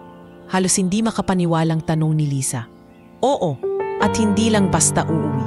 May naghihintay sa'yo sa airport, mga taong matagal mo nang gustong makita." Sagot ni Ramon, bakas sa kanyang tinig ang tuwa para kay Liza. Kinabukasan dumating ang araw ng kanyang pag-uwi. Habang nakasakay sa eroplano, hindi niya maiwasang mapaluha. Ngayon, siya ay nakaupo sa business class, hindi bilang alila ng isang amo, kundi bilang panauhing pinararangalan. Ang mga flight attendant ay isa-isang lumapit sa kanya, nag-abot ng kamay at nagbigay ng pasasalamat. "Miss Liza, inspirasyon po kayo sa amin. Maraming salamat." Wika ng isa sabay abot ng maliit na buke ng bulaklak. Napangiti si Liza. "Hindi ko po inaasahan ang lahat ng ito, pero salamat po." Paglapag ng eroplano sa Ninoy Aquino International Airport, sinalubong siya ng ingay ng mga kamera, mga tao, at higit sa lahat, ang kanyang pamilya. Una niyang nakita si Jomar at si Lyra. Parehong nakatakbo patungo sa kanya. "Ate! Ate!" sigaw ni Lyra habang mahigpit na yumakap. Si Jomar na may napaluha at halos hindi makapagsalita. "Ate, akala namin hindi ka na babalik. Pero heto ka, buhay na buhay." Halos humikbi ang binatilyo. Mahigpit silang nagyakapan at si Liza ay tuluyan ng bumigay sa kanyang emosyon. "Hindi ko kayo kayang iwan. Kayo ang dahilan kung bakit lumaban ako. Kayo ang dahilan kung bakit ako nandito pa rin." Ang eksenang iyon ay sinaksihan ng libo-libong tao. Ang media ay patuloy na nag-uulat. Ngunit sa mata ni Liza, wala nang mas mahalaga pa kaysa sa kanyang pamilya. Pagkaraan ng ilang araw, inimbitahan siya ng lokal na pamahalaan ng kanilang bayan upang parangalan. Sa entablado, nakaupo siya sa gitna, suot ang simpleng bestida. Ang mga tao nagtipon-tipon upang makita ang kanilang kababayan na naging bayani. Mga kababayan, si Liza Manalo ay hindi lamang bayani sa ibang bansa kundi pati dito sa atin. Siya ay patunay na kahit gaano kahirap ang buhay, ang pusong may malasakit at tapang ay kayang gumawa ng pagbabago. Wika ng alkalde bago iniabot ang medalya ng karangalan. Nagpalakpakan ng lahat. Ang mga kapitbahay na minsang nagtatawanan sa kanya dahil sa pagiging maid ay ngayon ay nagsisigaw ng papuri. Mabuhay si Liza! Mumiti si Liza at nagsalita sa mikropono. "Mga kababayan, ako'y isang simpleng tao lang. Hindi ko inisip na magiging bayani ako. Ginawa ko lang ang tama dahil alam kong hindi dapat pinapayagan ang masama. At kung may natutunan ako, ito'y na hindi mahalaga kung ano ang trabaho o estado ng tao. Lahat tayo ay may kakayahang tumulong, lahat tayo ay may pusong pwedeng maging bayani." Muling kumalingaw-ngaw ang palakpakan. Sa oras na iyon, hindi lamang siya kinilala bilang tagapagligtas ng eroplano, kundi bilang inspirasyon ng kanyang bayan. Sa kanilang munting bahay, Muling bumalik sa normal ang kanyang buhay. Ngunit ngayon, hindi na siya ang dating tahimik at minamaliit. May mga tao nang kumakatok upang humingi ng payo, magpaabot ng pasasalamat at magsabi ng kanilang paghanga. Si Jomar ay mas nagsikap sa pag-aaral, inspiradong sundan ang yapak ng kanyang ate. Si Lira na may laging nagsasabi, "Ate, paglaki ko, gusto ko ring maging matapang tulad mo." Isang gabi, habang nakaupo sa labas ng bahay, lumapit si Mrs. May, ang kanyang dating amo. "Liza, alam kong hindi ka na babalik bilang kasambahay at hindi kita pipigilan. Pero gusto kong sabihin na proud ako sa iyo. Isa kang kayamanan hindi lang ng pamilya mo, kundi ng lahat ng nakilala mo." Napangiti si Liza. "Salamat po, ma'am. Kayo rin salamat sa pagkakataong binigay ninyo sa akin dati. Kung hindi dahil sa inyo, baka hindi ko narating ang lahat ng ito." Mula sa malayo, tanaw ni Liza ang mga bituin. Naalala niya ang kanyang pangarap, ang maging bahagi ng himpapawid. At ngayon, tila mas malapit na iyon kaysa dati. Hindi na siya nananatiling isang hamak na maid. Siya na ngayon ay kinikilala ng buong mundo. Sa kanyang puso, malinaw ang lahat. Ang tunay na bayani ay hindi hinuhubog ng posisyon o yaman, kundi ng tapang at pagmamahal. At sa kanyang pagbabalik sa Pilipinas, dala niya ang isang kwento na hinding-hindi malilimutan ng sinuman. Ang kanyang pangalan, si Liza Manalo, ay mananatiling simbolo ng tapang, ang babaeng minsang minamaliit, ngunit ngayoy kinikilalang bayani ng isang buong eroplano at inspirasyon ng isang buong bayan. Lumipas ang ilang buwan mula nang sumikat ang pangalan ni Liza Manalo sa buong mundo. Ang kanyang kwento ay isinulat sa mga pahayagan, ikinuwento sa mga radyo at isinabuhay sa mga telebisyon. Ngunit sa kabila ng lahat ng papuri at karangalan, pinili niyang manirahang muli sa kanilang baryo sa Pilipinas, kapiling sina Jomar at Lira. Sa simpleng bahay na iyon, mas naramdaman niya ang kapayapaan kaysa sa mga ilaw ng kamera at palakpakan ng mga tao. Isang umaga, nagising si Liza sa tawanan ng kanyang kapatid. Nakita niya si Lira na naglalaro ng goma sa labas at si Jomar na seryosong nag-aaral sa kanyang mesa. Sa kabila ng hirap ng kanilang pamumuhay, may pag-asa na silang dalawa. Ang scholarship na ipinangako ng lokal na pamahalaan kay Jomar ay natupad at si Lira ay nakatanggap ng mga school supplies mula sa mga taong humanga sa kwento ni Liza. Habang nagluluto siya ng agahan, lumapit si Jomar. "Ate, salamat sa lahat. Kung hindi dahil sa iyo, baka hindi kami nagkaroon ng ganitong pagkakataon. Pangarap ko ngayong maging abogado para ipagtanggol ang mga katulad natin." Napaluha si Liza at hinaplos ang buhok ng kapatid. "Kaya mo yan, Jomar. Kung nalampasan natin ang hira, kaya mo ring abutin ang pangarap mo." Maya-maya, dumating ang sulat mula sa isang kilalang airline. Binuksan niya ito at nabasa ang mga salitang nagpabago sa kanyang pananaw. "Miss Manalo, kami ay nagagalak na tanggapin ka bilang trainee para maging flight attendant." Nanlaki ang kanyang mga mata at halos mahulog ang hawak na papel. "Ate, ibig sabihin, matutupad na ang pangarap mo?" tanong ni Lira. Bakas ang tuwa sa kanyang mukha. "Oo, Lira, hindi ko akalain pero heto na," sagot ni Liza. Nangingilid ang luha. Ngunit bago niya tanggapin ang alok, nagkaroon siya ng kaunting alinlangan. "Paano kung muli akong iwan ng aking pamilya? Paano kung kailanganin nila ako?" bulong niya sa sarili. Kinagabihan, nagtipon silang tatlo. "Ate, huwag mong isipin na iiwan mo kami. Kapag natupad mo ang pangarap mo, mas lalo mo kaming matutulungan. Nasa likod niyo lang kami palagi," sabi ni Jomar, puno ng paninindigan. "Tama si kuya, gusto kong makita kang masaya. Ikaw ang bayani ko, ate.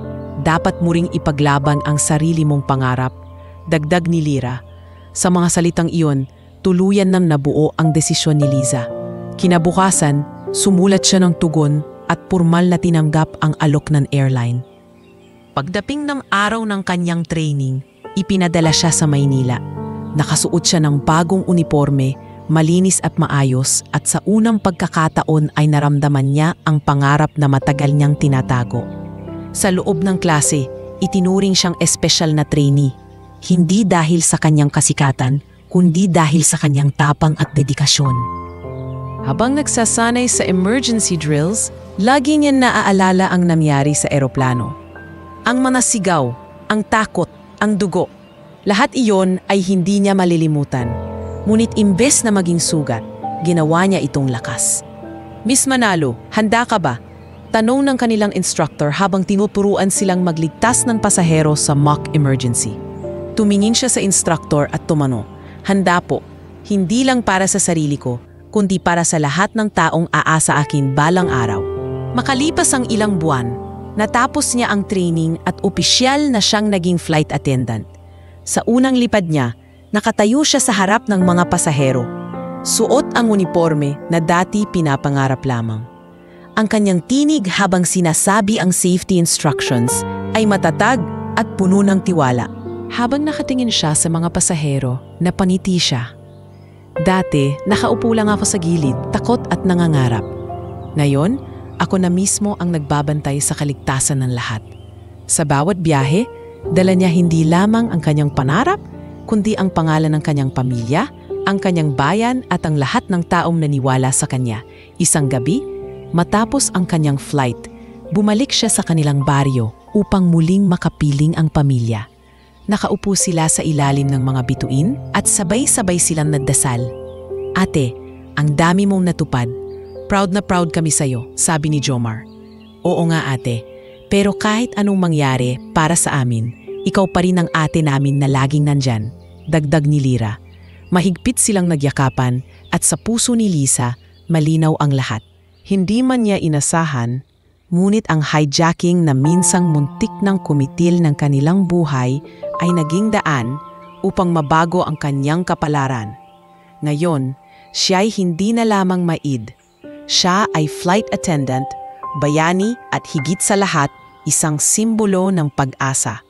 Sa bawat lipad ng eroplano, dala ni Liza ang isang aral na hindi kailanmang malilimutan ng mga nakasaksi.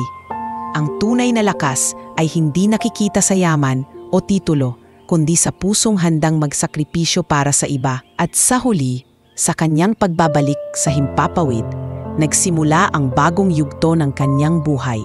Hindi na bilang isang biktima ng kapalaran, kundi bilang isang babaeng nagtagumpay sa lahat ng unos at ngayon ay patuloy na lumilipad tungo sa mas maliwalang na bukas.